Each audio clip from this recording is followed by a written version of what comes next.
Jeffries as Marion Kirby, the ghostess with the mostest. Robert Sterling as George Kirby, that most sportive spirit. And Leo G. Carroll, host to said ghosts, as Topper.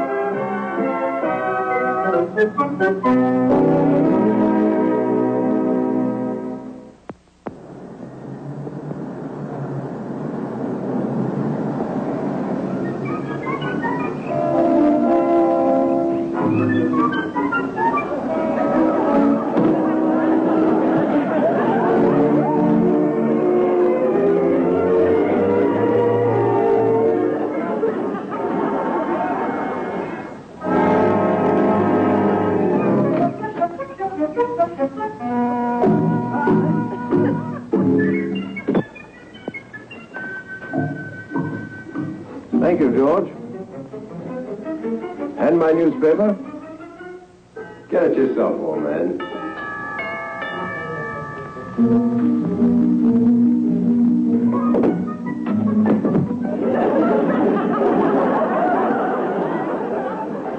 Thelma, what happened?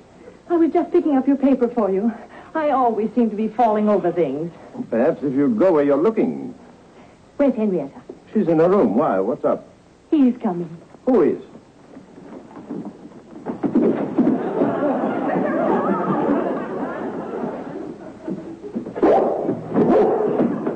Neil, stop that and go away. Oh, give him the paper, Topper. I will not. Don't be stingy. Give it to him. Let him get his own paper. What are you so irritable about today? It's bad enough living with two human ghosts. Without having an animal ghost who steals papers. Oh, he won't steal it. Just trying to show you the new trick we taught him. What trick? We taught him to fetch your paper every morning and bring it to you in his teeth. I'm quite capable of fetching my own paper without getting teeth marks all over it. Oh, he won't hurt it.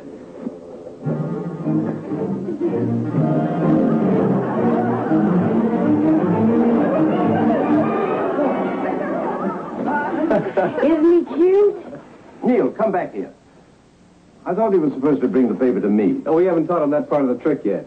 Oh, for heaven's sake. Oh, don't be unreasonable, Topper. You can't expect a dumb animal to learn as fast as you can. But I want my paper. Oh, I'll go get you one. Say, who's Thelma? Thelma Gibney? She's Henrietta's closest friend. What does she do? What does she do? Yeah, I mean besides trip over herself. Well, ever since I've known her, she's been trying to trap a man. And somehow or other, the poor wretched thing only seems to frighten him away. I'll see you at the beauty parlor at 11. I'm going to have my fitting now, and then you can help me pick out a hat. Oh, Topper, he's coming. He who? Be careful, Velma. Don't run into anything. I will. She did.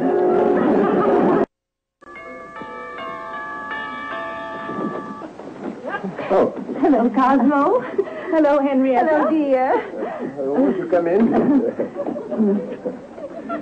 Mrs. Topper, Mr. Topper. How do you do? Oh, Cosmo. And this is Mr. Merrill.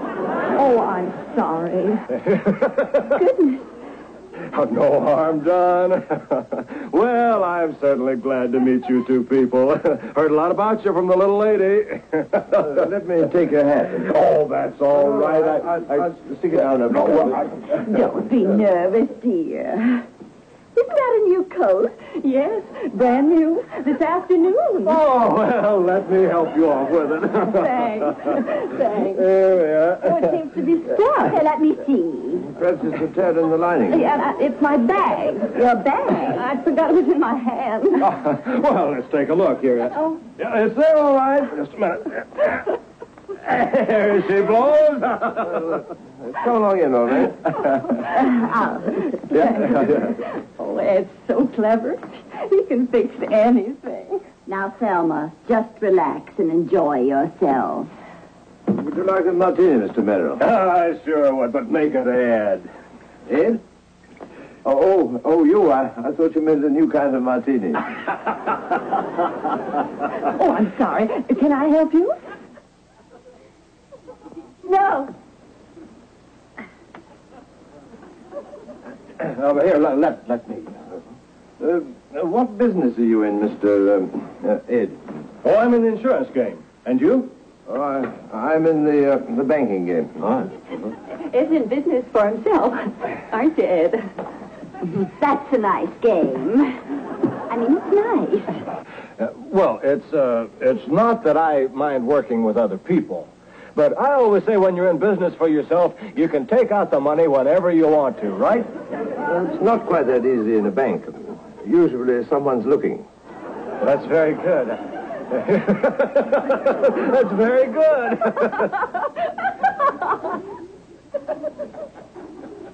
Well, so you're insurance. In insurance. Yes, Ed must be wonderful at it. He's already sold me a policy.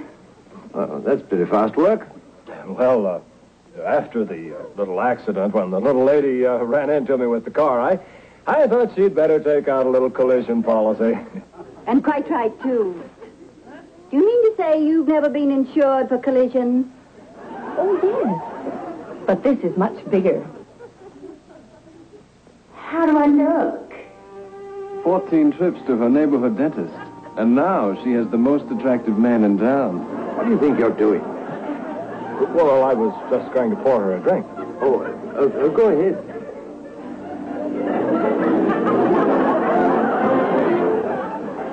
One look at her creamy white skin, and everything went black. You like a dividend? Oh, yes, yes. Oh, what have I done? What a pity.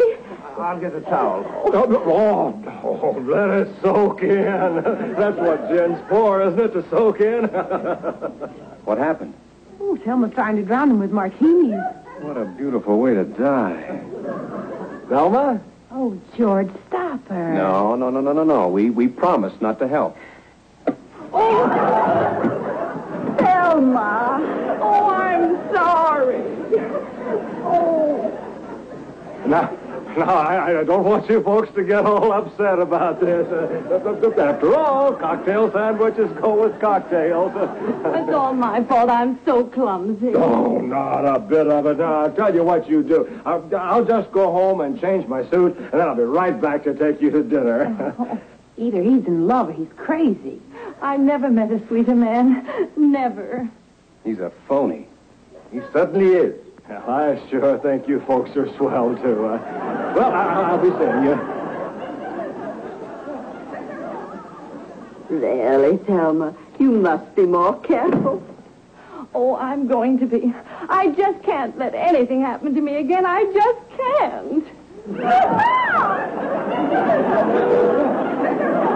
better run home and change your clothes, too.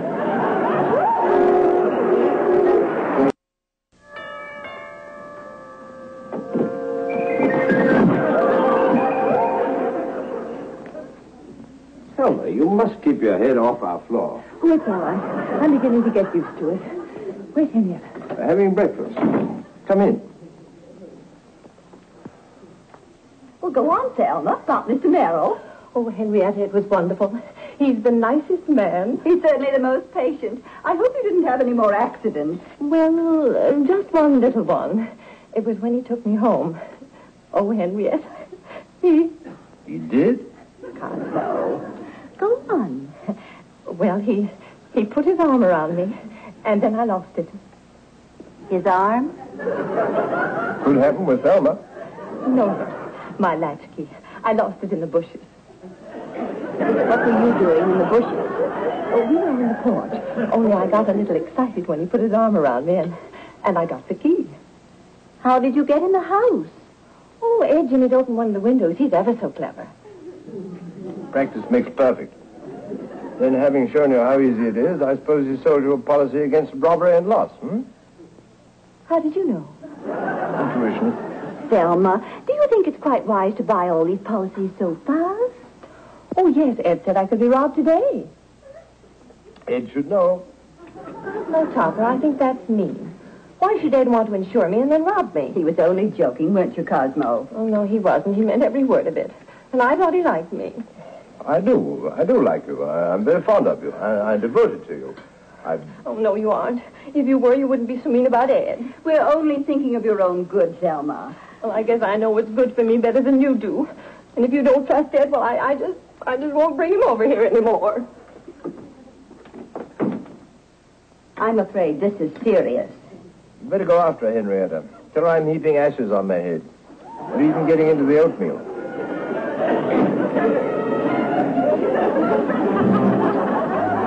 I'm worried. Me too. Wait till he starts selling our life insurance. We got to do something and fast.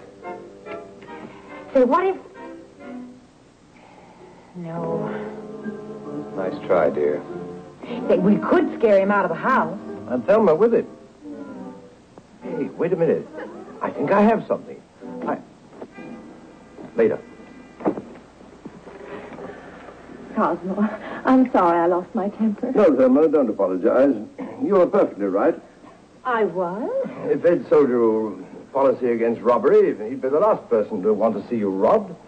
Well, that's what I thought. I'm sure he's only insuring me for my own good. No, Henrietta, we ought to be looking over our policies. But we just... Thelma, why don't you ask Ed over to dinner tomorrow night?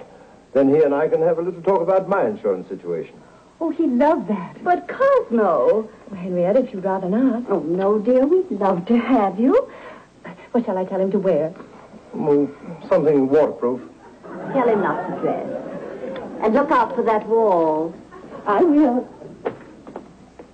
Cosmo, I don't understand you. Then that's what I keep saying. My wife doesn't understand me. And don't try to put me off. You know perfectly well that we bought new life insurance policies only last week. Probably lapsed by now. What are you planning? If it's anything that's going to make Thelma unhappy. You think Ed's going to make her happy? I don't know. I wish we knew him better. Perhaps we will. Is that you, Thelma? Yes? Where's your head? Oh, it's all right. This is one day I won't be hit. Oh, well. Tomorrow is another day. Where's Henrietta? Right here. Henrietta, do you think I should wear the blue or gray dress? I think the blue would be nice, dear. But that's at the cleaners. Well, maybe we could have dinner there. Then why ask me? I sort of hoped you'd say the gray. I think the gray will be fine. Oh, thanks. Thanks. I'll see you this evening. Why, Papa, what are all those papers for? That's a scrap drive, a big scrap drive. I never heard a word about it. Just in this block. Goodbye, Thelma. Bye.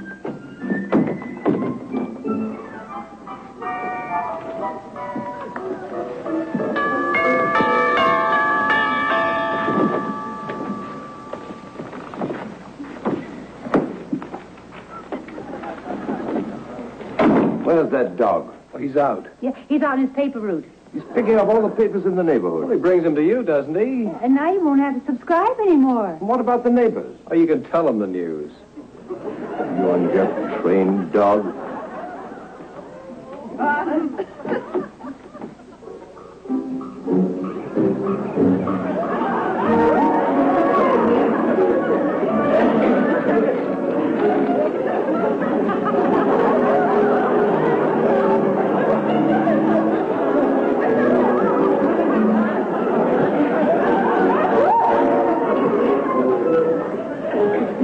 Breakfast is ready, Todd.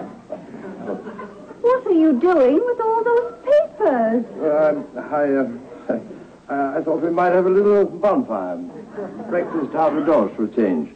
No, fry our own toast. Toast our own eggs. Cosmo, have you gone mad? Take those papers right out of here. Well, I can't do that. Why not? Well, I haven't read them yet.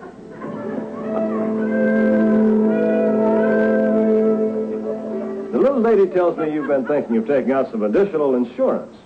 Well, yes, I was sort of flirting with the idea, yes. Wisest thing you could possibly do. You can never have too much insurance. You know why? Yes? Because no one ever knows what's going to happen to him next. How true. How very true. How very, very true. Your turn, George. I pass. Now, what type insurance were you thinking of? Well, Hadn't you men better postpone business until you're alone after dinner? I think it's fascinating. Ed's beginning to teach me all about the insurance business. Well, on the way over, Ed was telling me about the most wonderful accident insurance. Oh, I'm sorry. Well, why would you need accident insurance? That's very good. No offense, honey. Now? No. Cosmo, why do you keep saying no? Well, it's a sort of change from yes. No? See what I mean? I guess you better like your own. An ounce of prevention's worth a pound of cure, huh? That's an old saying. Yes, probably before my time. Yeah, and I'll bet you had a time in your time.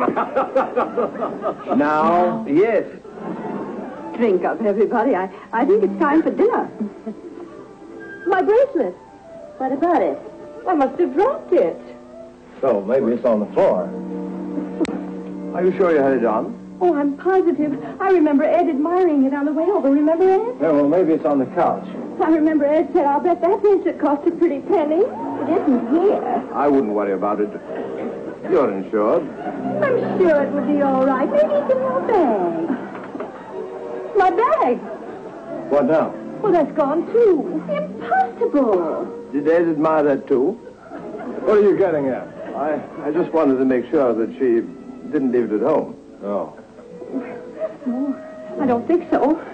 Maybe the bag is in your coat. Up your sleeve? Well, I don't think so. Well, let's take a look.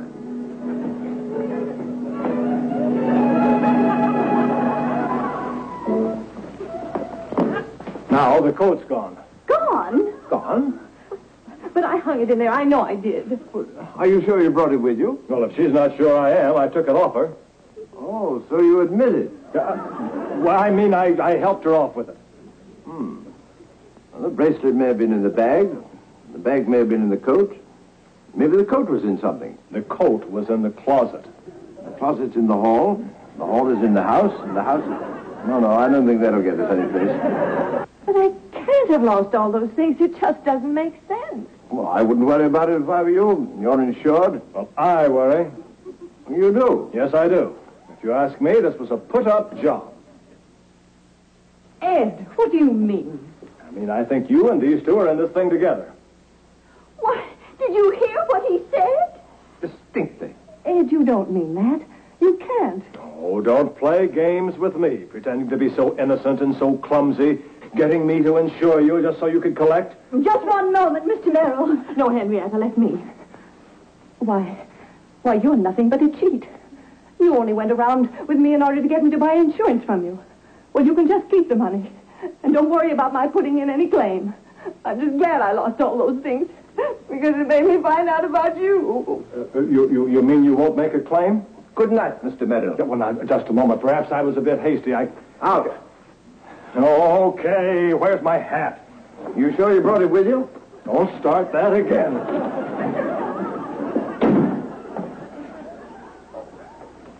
I'm so ashamed. Bringing that awful man into this house. Thinking I liked him. Well, thank heaven this all happened. Yes. But how did it happen? Oh, search me, my dear. I intend to. Cosmo, how did that get there? It must have dropped it. He didn't have a newspaper. Oh, yes, it did, dear. I remember admiring it. If that's Mr. Merrill again, don't you let him in. I should say not. Oh, I don't suppose I'll ever find another man again. I beg your pardon. What can I do for you? I wonder if that's my paper. Not that I care about the paper, but I wanted to make sure I wasn't seeing things. I suppose that sounds rather strange. Not at all. Not a bit. Won't you come in? You see, I was passing your house when suddenly the paper was pulled out of my hand. And the next thing I knew, it seemed to float in your door. I thought maybe it was a dog. Yes, that's it. It's a dog. But I couldn't see it. It's a black dog. Very black. Never can see him at night. Well, I wish you'd apologize to him. It's last night's paper. Oh, he doesn't care. Anything he can get his teeth into. Cosmo! Yes, dear? Cosmo, look. We found it behind the couch. The bag was in the pocket, and the bracelet was in the bag. Oh, Excuse me. Excuse me. this is my wife, Mrs. Topper. Miss Gibney. Mr., Dr. Lang, I've just hung my shingle down the block. Won't you join us, Doctor? Unless, of course, Mrs. Lang is waiting for you. I'm afraid there isn't any Mrs. Lang, and I'd love to join you. Oh, well, do come in. Cosmo, how did you manage to steal all these things? Oh, I had outside help.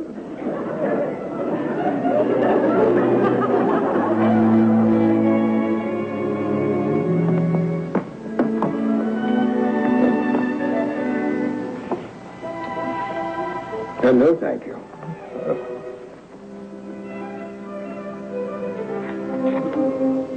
Why, thank you.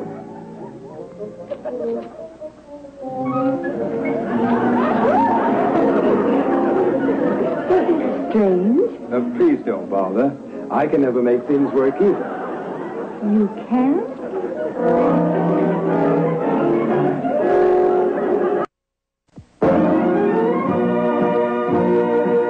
John W. Lupton, Bernard L. Schubert production. Produced by John W. Lupton. Starring Ann Jeffries, Robert Sterling, and Leo G. Carroll.